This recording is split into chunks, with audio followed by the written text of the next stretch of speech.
नमस्कार विद्यार्थी मित्रांनो, स्वागत आहे तुमचं आपलं चॅनल ए क्लास एज्युकेशन वरती।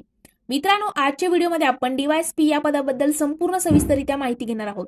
म्हणजे शैक्षणिक पात्रता काय असायला हवी, शारीरिक पात्रता काय असायला हवी, वेतन किती आहे, प्रमोशन कशा पद्धतीने होते, ट्रेनिंग वगैरे, मुलाखत, परीक्षेचे नियोजन कशा पद्धतीने आहे, सगळ्या गोष्टी आपण डिटेल डिस्कस करणार आहोत। या व्हिडिओ नंतर तुम्हाला डीवायएसपी या पदाबद्दल कोणत्याही प्रकारचा डाऊट राहणार नाही।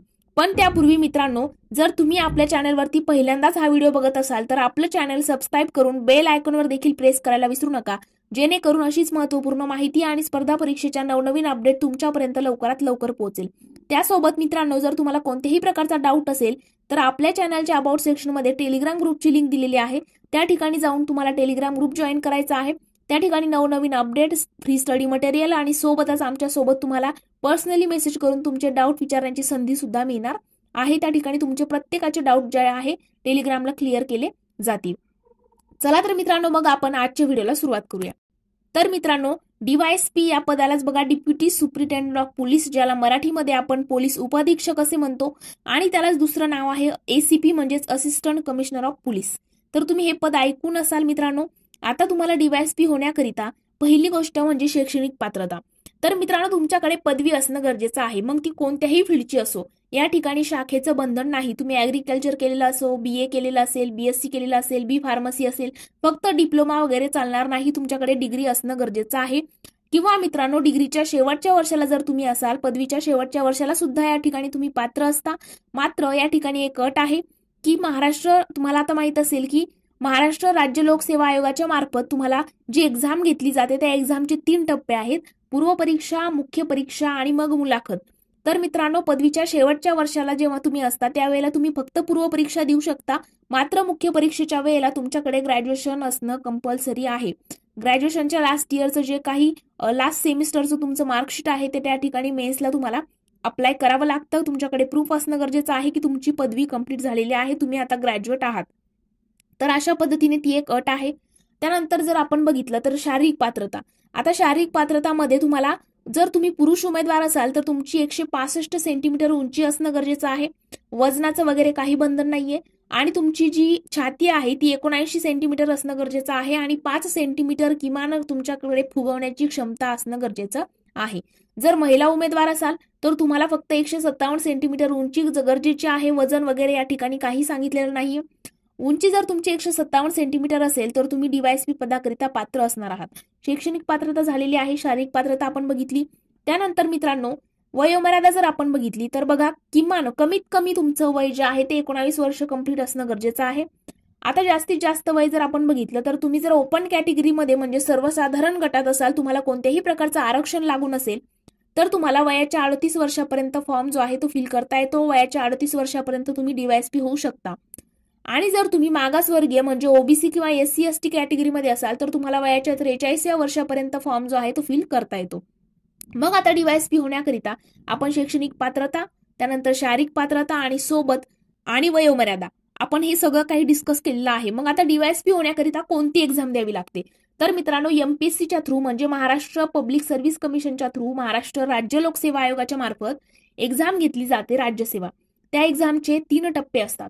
3 टप्पे म्हणजे काय, तर त्यामध्ये मी मुलाखतही ऍड केलेली आहे। पहिला टप्पा तुमचा असतो पूर्व परीक्षा, ती 400 गुणांची असते, मुख्य परीक्षा आणि नंतर आहे मुलाखत। आता मित्रांनो, डीवायएसपी पदाची अगोदरची एक्झाम वेगळी होती, मात्र 2025 पासून पॅटर्न जो आहे तो चेंज झालेला आहे।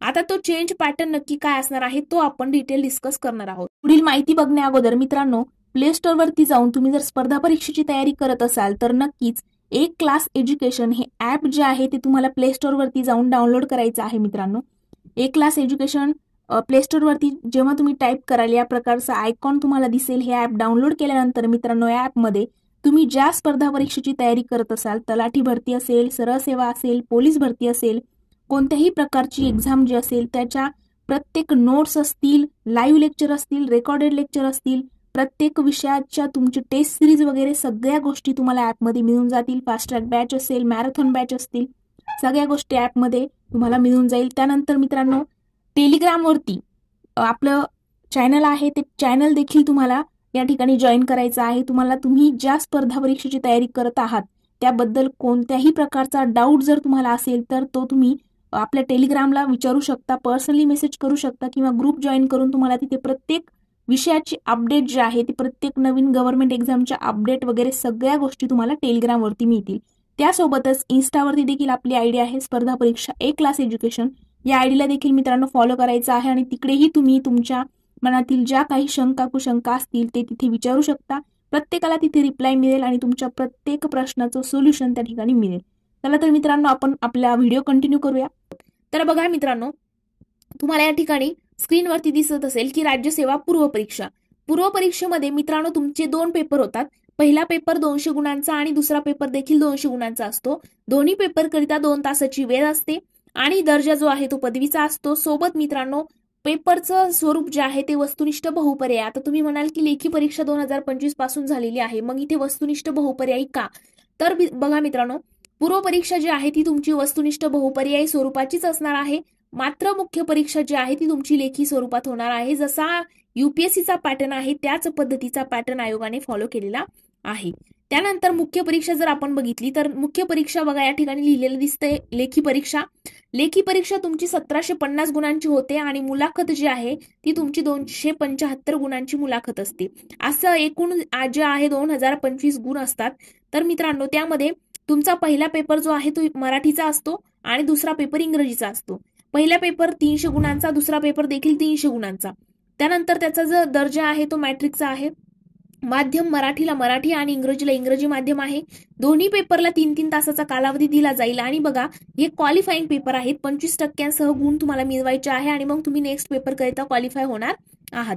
आता बघा गुणवत्तेसाठी मोजले जाणारे पेपर, मग बाकीचे जे पेपर आहेत 3, 4, 5, 6, 7, 8, 9 हे 7 जे पेपर आहेत ते तुमचे याचे जे मार्क्स आहेत ते तुमचे फायनल मेरिट लिस्ट करिता त्या ठिकाणी गृहीत धरले जातात. या ठिकाणी तुम्हाला राईट कॉर्नर दिसत असेल की पारंपरिक म्हणजे वर्णनात्मक म्हणजेच काय लेखी परीक्षा तुमची या बाकीच्या 7 पेपरची होणार आहे. त्यामध्ये तुमचा तिसरा पेपर जो आहे तो निबंधाचा असणार आहे, त्याला 250 गुण. आता यामध्ये जेवढे पेपर दिलेले आहेत सगळ्या पेपरला 250 गुण असणार आहे. फक्त पहिला मराठी इंग्रजीचा पेपर जो आहे त्याला 300 गुण होते. तर बघा तिसऱ्या पेपरला 250 गुण, चौथ्या पेपरला 250 गुण. तिसरा पेपर तुमचा निबंधाचा असेल आणि बाकी मग सामान्य अध्ययन 1, सामान्य अध्ययन 2, 3 आणि 4. त्यानंतर बघा 8वा आणि 9वा पेपर हा वैकल्पिक विषय म्हणजे काय तर तुम्हाला त्या ठिकाणी तुम्हाला तुमच्या आवडीचे विषय सुद्धा त्या ठिकाणी निवडता येतात. त्या विषयाचे पेपर आहेत हे.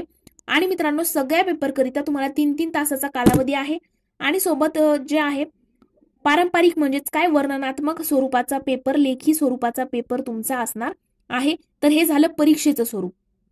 आता मित्रांनो सुविधा जर बघितल्या तर बघा शासनाची गाडी वगैरे तुम्हाला दिली जाते DYSP झाल्यानंतर. त्यानंतर वेतन जर बघितलं आपण तर वेतन हे 60,000 पासून 60 ते 70,000 तुमची स्टार्टिंग, इतर देय भत्ते वगैरे सगळ्या गोष्टी त्यामध्ये आहेत. त्यानंतर जर आपण बघितलं तर मित्रांनो बघा त्या निवड जर आपण बघितली तर तुम्ही महाराष्ट्र लोकसेवा आयोगामार्फत एक्झाम देऊन डायरेक्टली DYSP पद मिळवू शकता किंवा ऑलरेडी जर तुम्ही पोलीस निरीक्षक पदामधून तुमची नियुक्ती पण त्या ठिकाणी होऊ शकते. त्यानंतर मित्रांनो DYSP ला ग्राउंड टेस्ट होते का म्हणजे काय तर पूर्व परीक्षा दिली, मुख्य परीक्षा दिली, त्यानंतर तुमची ग्राउंड टेस्ट आणि मग मुलाखत असं आहे का तर नाही. तुम्हाला फक्त पूर्व परीक्षा, मुख्य परीक्षा आणि मुलाखत आहे, ग्राउंड टेस्ट या ठिकाणी होत नाही. मात्र जो क्रायटेरिया तुम्हाला दिलेला आहे, शारीरिक पात्रता जी दिलेली आहे ते त्या ठिकाणी असणं अनिवार्य आहे. कारण तुमची मुलाखतीनंतर मित्रांनो ट्रेनिंग या ठिकाणी घेतली जाते. आउटडोअर इनडोअर ट्रेनिंग वगैरे सगळ्या गोष्टी आहेत. बाकी मग तुमचं ग्राउंड टेस्ट वगैरे घेतली जात नाही. ओके, कारण ते क्लास 1चं पद आहे. आता बघा प्रमोशन जर आपण बघितलं तर 8 ते 10 वर्षामध्ये तुमचं प्रमोशन जे आहे ते ASP म्हणजे ऍडिशनल सुपरिटेंडेंट ऑफ पोलीस या पदावरती तुमचं प्रमोशन होत असतं. तर मित्रांनो ही झाली DYSP पदाबद्दल संपूर्ण सविस्तरित्या माहिती. आपण शैक्षणिक पात्रता, वयोमर्यादा, शारीरिक पात्रता सोबतच आपण निवड पद्धती, परीक्षेचं नियोजन कसं आहे नवीन 2025च्या पॅटर्ननुसार, त्यासोबत आपण प्रमोशन आणि वेतन सगळ्या गोष्टी डिस्कस केलेल्या आहेत. या व्हिडिओ नंतर सुद्धा जर तुम्हाला DYSP या पदाबद्दल कोणत्याही प्रकारचा डाऊट असेल तर या कॉमेंट सेक्शन मध्ये विचारू शकता किंवा आपल्या चॅनलच्या अबाउट सेक्शन मध्ये टेलिग्राम ग्रुपची लिंक आहे, तिथे जाऊन पर्सनली मेसेज करून तुमचे डाऊट आमच्यापर्यंत जर आले तर आम्ही 100% तुम्हाला त्या ठिकाणी रिप्लाय करून तुमचे सगळे डाऊट क्लिअर करण्याचा प्रयत्न करू. तर मित्रांनो आजचा व्हिडिओ इथेच थांबूया. जर तुम्हाला व्हिडिओ आवडला असेल तर व्हिडिओला लाईक, कमेंट आणि तुमच्या मित्रांसोबत देखील शेअर करायला विसरू नका. Thank you so much.